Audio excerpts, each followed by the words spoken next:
নমস্কার, কেমন আছেন? আশা করছি ভালো আছেন, সুস্থ আছেন। বর্ষাকালে জামা কাপড় শুকাতে কি খুবই অসুবিধার মধ্যে পড়েছেন? তাহলে অবশ্যই ভিডিওটি একবার শেষ পর্যন্ত দেখতে থাকুন। কোনো রকম দড়ি বাঁধতে হবে না, দেয়ালে পেরেক পোঁতার প্রয়োজন নেই, জামা কাপড় শুকনো হয়ে যাবে। আমাদের বাড়িতে আদা আমরা কম বেশি প্রত্যেকেই মশলায় খেয়ে থাকি। তা এখানে মশলায় নয়, অন্যভাবে আদা আমরা ব্যবহার করে দেখাবো। গ্রেটার নিয়ে নিয়েছি।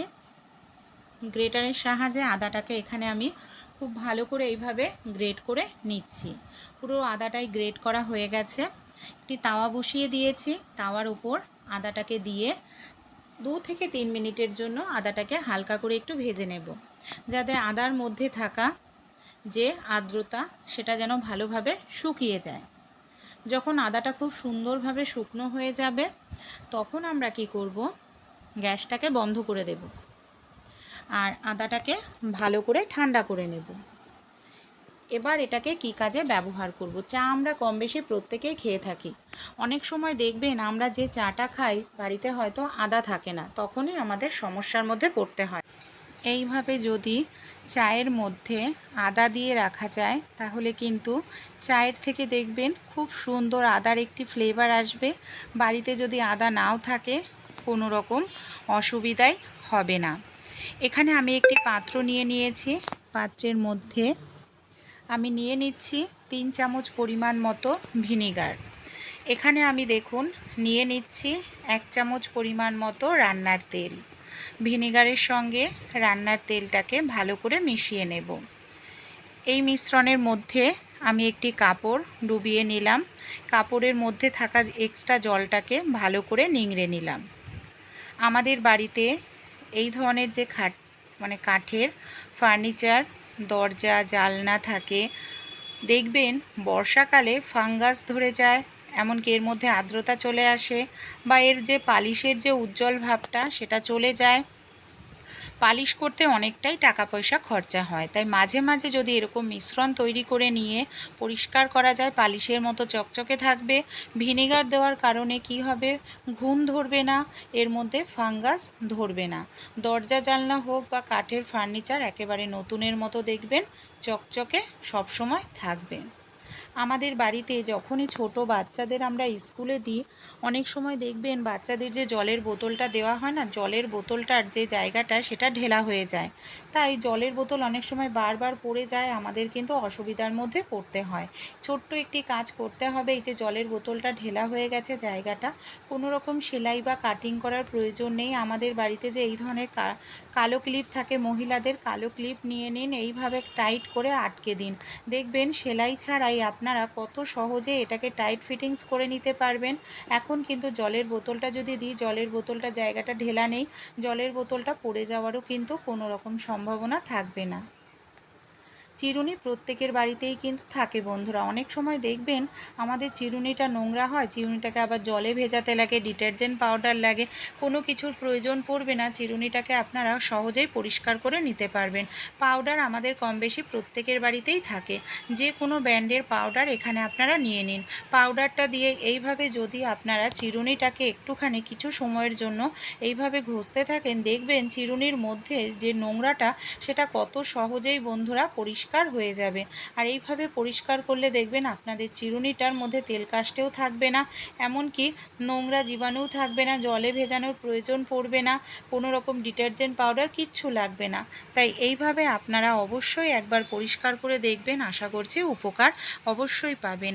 গ্যাসের সিলিন্ডার কম বেশি আমরা তো প্রত্যেকেই ব্যবহার করি গ্যাস শেষ হয়ে গেলে, কিন্তু সিলিন্ডারের ক্যাপটি অনেক সময় খোলা কষ্টকর হয়ে পড়ে। বাড়িতে যদি বয়স্ক মারা থাকেন, তাদের জন্য শক্তি প্রেসারের প্রয়োজন পড়ে। একটি চিরুনি নিয়ে নিন, চিরুনি দিয়ে যদি গ্যাস সিলিন্ডারের ক্যাপটি খোলেন, কোনো রকম শক্তি বা প্রেসারের প্রয়োজন পড়বে না। গ্যাস সিলিন্ডারের আংটায় পুরনো চিরুনি ব্যবহার করুন, ঢুকিয়ে দিলেই দেখবেন আংটাটা ঢেলা হয়ে যাবে, সঙ্গে সঙ্গেই কিন্তু আপনারা খুলে ফেলতে পারবেন। দেখুন আমি দড়ি ধরেও টানছি না, শক্তি প্রেসার কিছুই ব্যবহার করছি না, সহজেই আংটাটা ঢেলা হয়ে যাচ্ছে, যার কারণে এখানে সহজেই আমরা খুলে ফেলতে পারছি। রান্না করতে গিয়ে দেখা যায় গ্যাসের বার্নারের যে ছোট ছোট ছিদ্রগুলো থাকে না, সেই ছিদ্রগুলো দিয়ে কি সমস্যা দেখা দেয় বন্ধ হয়ে যায়, সাইড থেকে আগুন বেরোতে থাকে, এতে কিন্তু আমাদের গ্যাসের অপচয় হয় বন্ধুরা। অনেক সময় গ্যাসের বার্নার অনেক বছরের পুরনো হয়ে গেলে এই সমস্যাটি দেখা দেয়। সঙ্গে সঙ্গেই যদি বার্নার আপনাদের না কেনা হয় বা কিনতে পারছেন না, তাহলে অবশ্যই এই টিপসটি একবার আপনারা অ্যাপ্লাই করে দেখুন। আমাদের বাড়িতে কম বেশি প্রত্যেকেরই কিন্তু টুথপেস্ট থাকে বন্ধুরা। গ্যাসের বার্নারের 4 সাইড দিয়ে আপনারা যদি এইভাবে একটু টুথপেস্ট লাগিয়ে দেন, এই যে বার্নারের জায়গাগুলো যেটা ক্ষয় হয়ে গেছিলো সেই ক্ষয়গুলো কিন্তু পূরণ হয়ে যাবে। তারপর এই বার্নারটাই দেখুন আমি গ্যাসে সেট করে আমি আগুন জ্বালিয়ে আপনাদের দেখাবো। যে বার্নার দিয়ে সাইড দিয়ে আগুন বেরোচ্ছিল, বার্নার দিয়েও ঠিকমতো জ্বলছিল না, সেটাও কিন্তু সুন্দরভাবে জ্বলতে থাকবে, সাইড থেকেও আগুন বের হবে না। ভালো লাগলে টিপসটি অবশ্যই কিন্তু আপনারাও অ্যাপ্লাই করে দেখবেন। ডাল আমরা কম বেশি প্রত্যেকেই খেয়ে থাকি বন্ধুরা। অনেক সময় দেখবেন ডাল রান্না করতে আমাদের অনেকটাই গ্যাসের খরচ হয়, তাই মুসুরির ডাল হোক, মুগ ডাল গ্যাসে বসানোর প্রয়োজন পড়বে না। ডালটাকে খুব ভালো করে আপনারা ধুয়ে নিন।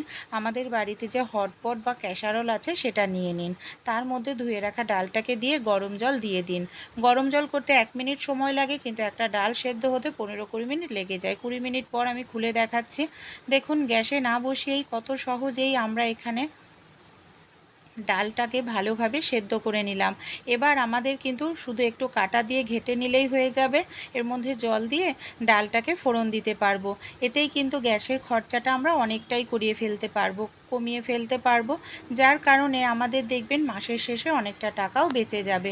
কারণ এইভাবে যদি আমরা ডাল রান্না করি, কতটা গ্যাস দেখুন প্রত্যেক দিন আমাদের বাঁচতে থাকবে।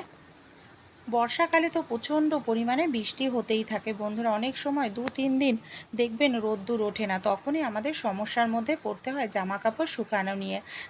যাদের বাড়িতে ছোট বাচ্চা কাচ্চা আছে তাদের তো প্রচুর জামা কাপড় হয় বন্ধুরা।